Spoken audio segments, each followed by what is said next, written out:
तो फ्रेंड्स पहले देखते हैं homolytic fission and formation of free radical. See, अभी तो हमने देखा था कि होमोलिटिक फिशन जब होगा तो ये कार्बन कार्बन जो बॉन्ड है बीच से ब्रेक हो जाएगा, या यहाँ पे कुछ भी होगा, कार्बन के साथ कुछ भी हो सकता है, लेट्स से यहाँ पे कोई भी एक्स है, तो ये जो इलेक्ट्रॉन्स के साथ जो ये बॉन्ड बना था ये फिशन हुआ और इलेक्ट्रॉन्स जो है वो आपस में शेयर हो गया। तो इस केस में लिख सकते हैं the fission in which the two electrons shared by the sigma bond are distributed। देखो इस केस में मैं डिस्ट्रीब्यूट कर दे रहा हूं उस इलेक्ट्रॉन को, जो इलेक्ट्रॉन से एक सिग्मा बॉन्ड बना था उस दोनों इलेक्ट्रॉन को मैं इन दोनों में बांट दे रहा हूं। ठीक है, the fission in which the two electrons shared by the sigma bond, इस सिग्मा बॉन्ड में जो दो इलेक्ट्रॉन को शेयर करके एक बॉन्ड बनाया था इन लोग ने, that two electrons are distributed. ठीक है, तो इस केस में there is a formation of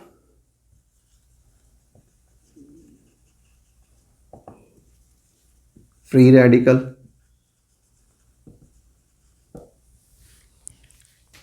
ठीक है, अब फ्री रेडिकल जो है उस फ्री रेडिकल का क्या क्या प्रॉपर्टी है?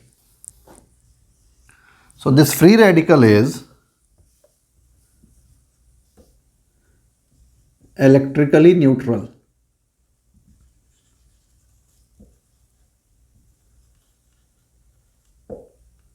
And highly reactive. ये जो फ्री रेडिकल फॉर्म हुआ है उसके पास एक इलेक्ट्रॉन है और वो एक इलेक्ट्रॉन होने के कारण वो इलेक्ट्रिकली न्यूट्रल है, उस पर ना ही पॉजिटिव चार्ज है ना ही नेगेटिव चार्ज, और वो हाईली रिएक्टिव है। इनफैक्ट कार्बोकैटायन और कार्बन आयंस जब हम डील करेंगे उससे भी ज़्यादा रिएक्टिव है ये फ्री रेडिकल। जैसे मैं देखो एक CH3 C2H6 मान लो एक है, इसमें यदि मैं फिशन कराऊं होमोलिटिक और इसको मैं बांट दूं उसके इलेक्ट्रॉन को दोनों कार्बन पे, तो ये क्या बनेगा? CH3 plus CH3 dot. ये कैसे हो रहा है यदि आप देखोगे, C बॉन्ड है, H H H H H H। अब यहाँ पे क्या हुआ? होमोलिटिक फिशन हुआ,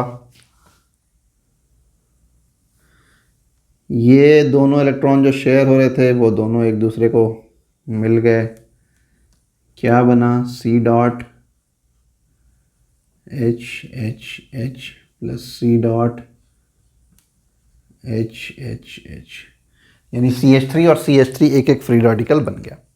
कोई भी एग्जांपल ले सकते हो, जैसे मान लो कि एक और मैं एग्जांपल ले लेता हूँ,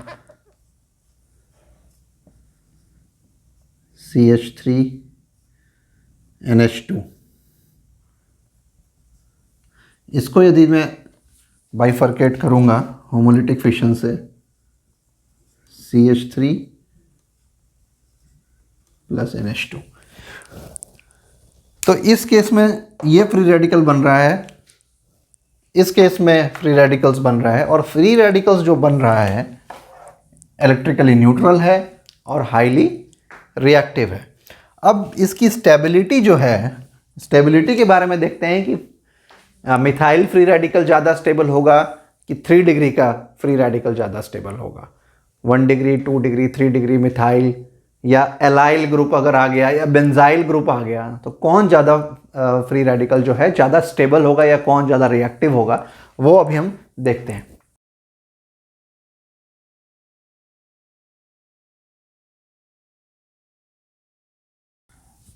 देखो स्टेबिलिटी ऑफ फ्री रेडिकल्स जब हम बात करते हैं तो हम देखेंगे कि जैसे एक मिथाइल फ्री रेडिकल है, फिर एक तुम्हारा कोई 1 डिग्री कार्बन वाला है, 2 डिग्री कार्बन वाला है, 3 डिग्री कार्बन वाला है। 1 डिग्री कार्बन जैसे मैं बोलूं तो CH3,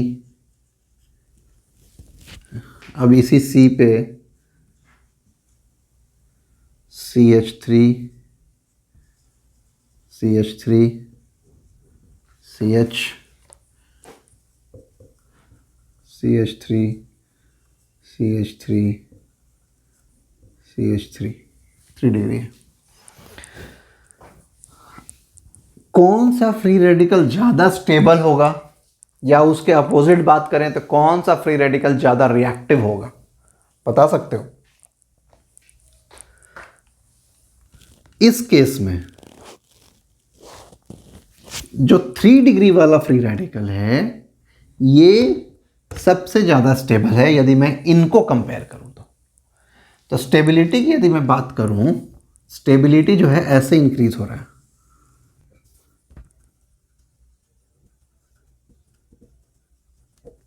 ठीक है, इससे ज़्यादा स्टेबल ये है, इससे ज़्यादा स्टेबल ये है, इससे ज़्यादा स्टेबल ये है।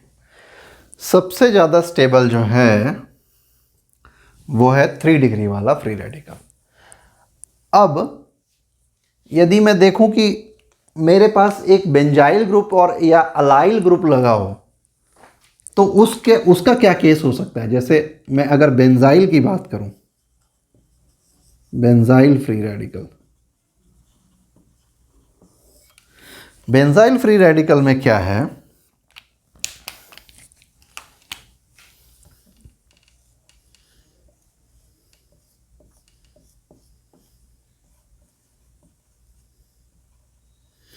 एक फ्री रेडिकल है इसके पास, अब उसमें एक बेंजाइल ग्रुप लगा हुआ है।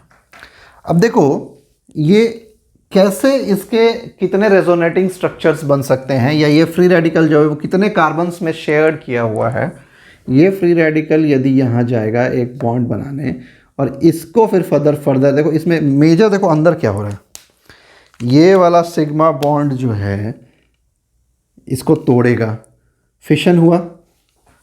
फिशन हुआ तो ये इलेक्ट्रॉन इसके पास और ये इलेक्ट्रॉन इसके पास गया। अब ये इलेक्ट्रॉन और ये इलेक्ट्रॉन मिलकर के यहाँ बॉन्ड बना सकता है। ये इलेक्ट्रॉन बोलेगा आजा भाई, तेरे पास ऑलरेडी एक इलेक्ट्रॉन है तो एक हम यहाँ बॉन्ड बना लें, और ये इलेक्ट्रॉन जो अकेला बचा हो वो बोलेगा कि मैं यहाँ चला जाता हूँ। तो इसका एक रेजोनेटिंग स्ट्रक्चर यहाँ बन सकता है।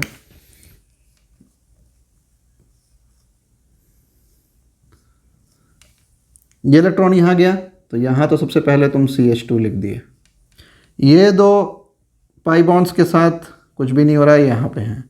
ये टूट गया था तब ये बनाया था, ये टूट करके यहाँ आ गया। क्लियर? जब आइसोमेरिज्म या जब रेजोनेंस पढ़ेंगे तो इसको और भी अच्छे से पढ़ सकते हैं, लेकिन इसमें भी आपको कोई डाउट नहीं होना चाहिए क्योंकि मैं यहाँ पर भी इसको पूरा डिटेल में बताने की कोशिश कर रहा हूँ, क्योंकि ये बहुत इंपॉर्टेंट है। रेजोनेटिंग स्ट्रक्चर्स जितना बनता है उतनी वो प्रोडक्ट स्टेबल हो जाती है, और जैसे स्टेबिलिटी बढ़ेगी उसके बनने की प्रोबेबिलिटी ज़्यादा होगी। जो ज़्यादा स्टेबल होगा वो जल्दी बनेगा या वो ज़्यादा बनेगा। तो रिएक्टिविटी की यदि बात कहूँ कि वो कम स्टेबल है या वो तब वो ज़्यादा रिएक्टिव है, वो परेशान रहेगा, रे भाई कहाँ गया, जाना है मुझे इधर। लेकिन एक बार स्टेबिलिटी आ गई, बन गया, तो मतलब ठीक है, वो रुक गया है, अभी ज़्यादा उछल कूद नहीं करेगा स्टेबलाइज होने के बाद। तो ये फ्री रेडिकल यहाँ पे बन गया। उसी तरह से इसको मैं यदि दिखाना चाहूँ तो ये फ्री रेडिकल यहाँ जा सकता है और ये जो फिशन होकर के एक इलेक्ट्रॉन यहाँ पे आ सकता है। तो इसका अगला स्ट्रक्चर जो है वो ऐसा बन सकता है रेजोनेटिंग स्ट्रक्चर की। ये भी एक पार्ट है। CH2 ये यहाँ बना, ये यहाँ बना हुआ है, ये बॉन्ड यहाँ आ गया। अब ये फ्री रेडिकल फिर से यहाँ जा सकता है, ये उठ करके यहाँ आएगा। तो इसका अगला रेजोनेटिंग स्ट्रक्चर कुछ ऐसा बन सकता है। ये यहाँ है, ये यहाँ है, ये यहाँ उठ के आ गया और ये CH2 यहाँ है। फिर ये वाला फ्री रेडिकल बोलेगा कि भाई मैं यहाँ आ जाता हूँ, और ये बोलेगा तू यहाँ चला जा। यहाँ पे आया, इसका फिशन हुआ, उधर चला गया, एक इलेक्ट्रॉन यहाँ आया, ये इलेक्ट्रॉन मिल करके यहाँ बॉन्ड बनाया और फिर से ये वही स्ट्रक्चर बना लिया जो पहले था, बस पाई बॉन्ड्स जो हैं वो ट्रांसफ़र हो गए मेरे डॉट। तो देखो अगर इसको मैं 1 कार्बन कहूँ तो 1 2 के बीच में बॉन्ड था, 3 4 के बीच में बॉन्ड था, 5 6 के बीच में बॉन्ड था।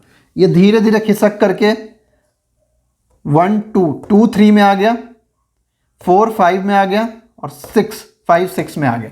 तो आप देखो कि ये पूरा पाई बॉन्ड अंदर घूम रहा है और फ्री रेडिकल वहाँ से वहाँ, वहाँ से यहाँ, यहाँ से यहाँ, पूरा फ्री रेडिकल भी घूम रहा है।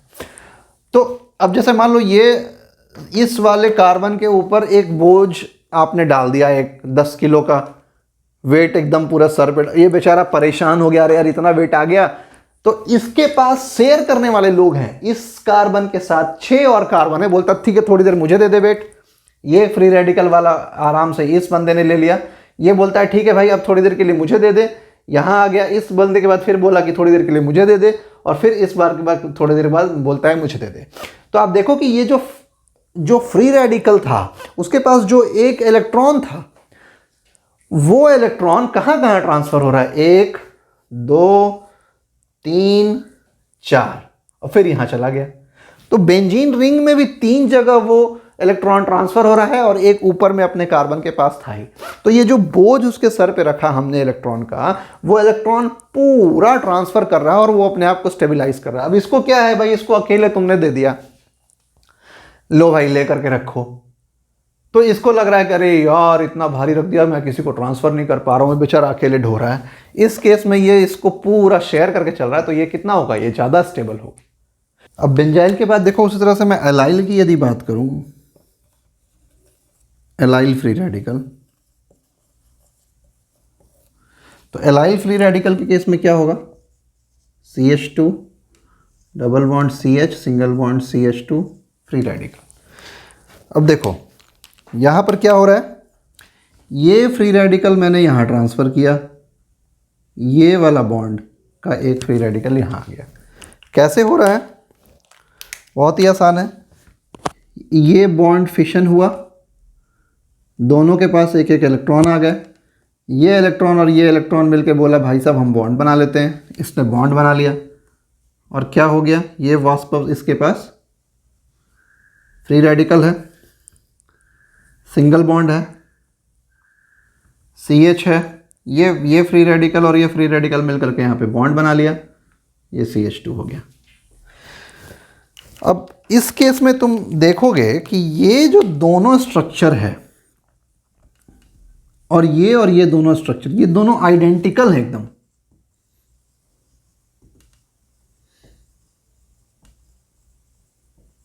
तो आइडेंटिकल होने के कारण, ये एकदम आइडेंटिकल फ्री रेडिकल होने के कारण ये जो है, ये पता ही नहीं चल रहा है कि ये कहाँ है, दोनों एकदम सेम आ रहा है। ये जो कार्बन, जैसा भी हमने देखा था कि यहाँ पे हमने एक एग्जांपल लिया था कि उसके ऊपर जो वेट रख दिया है और वो वेट एकदम संभल नहीं रहा है उस पर, तो ये धीरे धीरे ट्रांसफ़र कर रहा है भाई तीनों लोग, और फिर चलते जा रहा है, फिर ट्रांसफ़र कर रहा है। इस केस में क्या हो रहा है, ये ऐसे वेट एकदम, इनको किसी को बाहर नहीं लग रहा है, किसको ट्रांसफ़र ये लगातार कर रहे हैं और एकदम इक्वल आइडेंटिकल रेजोनेटिंग स्ट्रक्चर्स बन रहे हैं। ये और ये स्ट्रक्चर्स को यदि आप देखोगे बहुत ही गौर से, तो दोनों एक ही है, CH2 double bond CH single bond CH2 और फ्री रेडिकल, यहाँ भी देखोगे CH2 single bond CH double bond CH2 और यहाँ पे फ्री रेडिकल।